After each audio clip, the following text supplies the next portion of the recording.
कुलं पवित्रं जननी कृतार्था वसुंधरां पुण्यवती च तेन स्वर्ग स्थितं ये पितरो विधन्यः येषां गृहे वैष्णवनामधेयम्। वो कुल पवित्र हो जाता है और जो माता जो जन्म दी रहती है माता भी धन्य हो जाती है, और जिस पृथ्वी पर जन्म हुआ रहता है पृथ्वी भी धन्य हो जाती है, और जो हमारे पितर जो स्वर्ग में हैं वो स्वर्ग में स्थित जो हमारे पितर हैं पितर भी धन्य हो जाते हैं और आशीर्वाद देते हैं। जिस घर में देश भक्त, मातृभक्त और देव भक्त वैष्णव जन्म लेता है। नमस्कार। हमारे कर्म के साथ साथ धर्म को लेकर चलने वाले माननीय प्रधानमंत्री नरेंद्र मोदी जी अभी कुछ दिन पहले ओलंपिक विजेता गोल्ड मेडलिस्ट नीरज चोपड़ा जी से मिले, और मिलने के बाद नीरज चोपड़ा जी ने प्रधानमंत्री जी से कहा कि आप चूरमा खाइए। तो प्रधानमंत्री जी ने कहा मेरा चातुर्मास चल रहा है, मैं उपवास ज़्यादा से ज़्यादा करता हूँ। आखिर में ऐसा उसने क्यों कहा? उनको चातुर्मास करने की क्या आवश्यकता है?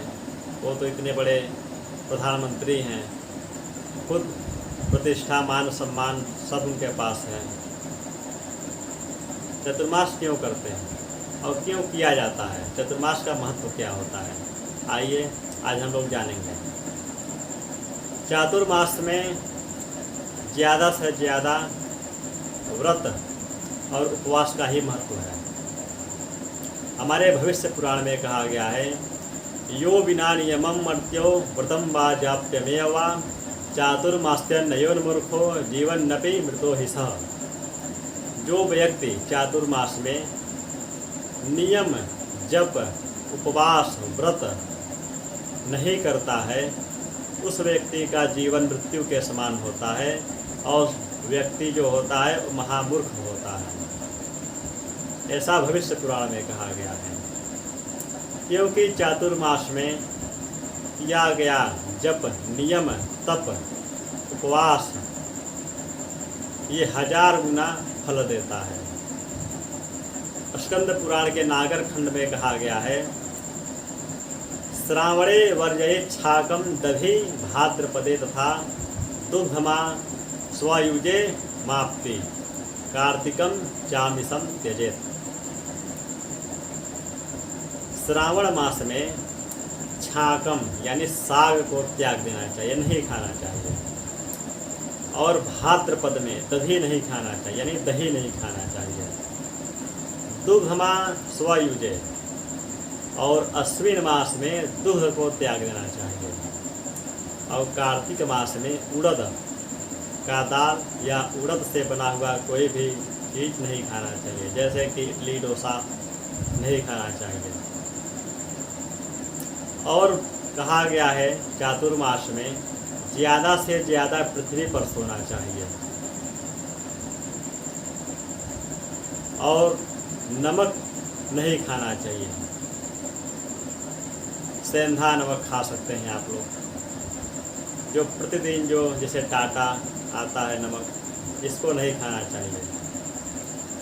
जो व्यक्ति नमक को त्याग देता है उसकी वाणी जो होती है आकर्षित होती है, वो ऐसी वाणी बोलेगा लोग उसके प्रति आकर्षित रहें, आकर्षण करने वाला वाणी बोलेगा। और तेल को त्याग देना चाहिए, खाने वाला तेल जो सरसों का तेल, इसको त्याग देना चाहिए। तेल त्यागने से संतान की दीर्घायु होता है, और जो व्यक्ति त्यागता है उसका भी दीर्घायु होता है। और ज़्यादा से ज़्यादा योग करना चाहिए, क्योंकि चातुर्मास योग करने से ब्रह्म पद की प्राप्ति होती है। और खट्टा मीठा तीखा जैसे गोलगप्पा, भेलपूरी, चूरमा इत्यादि जो होते हैं सब, उसको त्याग देना चाहिए। इसको त्यागने से कुरूपता जो होती है दूर होती है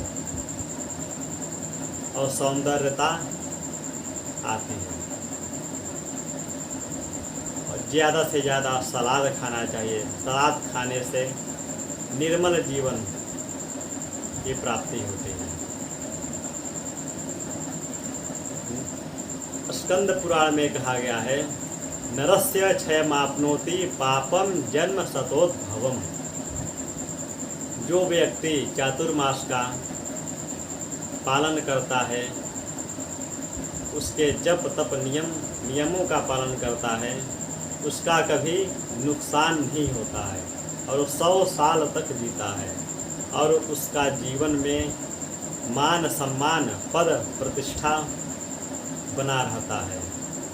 चातुर्मास में भगवान नारायण का स्मरण करना चाहिए।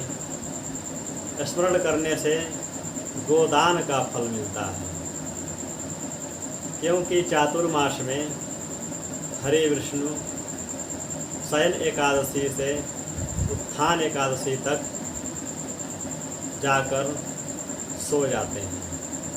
इसलिए आप लोग भी चातुर्मास का पालन करें। जब हमारे प्रधानमंत्री नरेंद्र मोदी जी इतना व्यस्त होकर पालन कर सकते हैं तो हम लोग तो कर ही सकते हैं।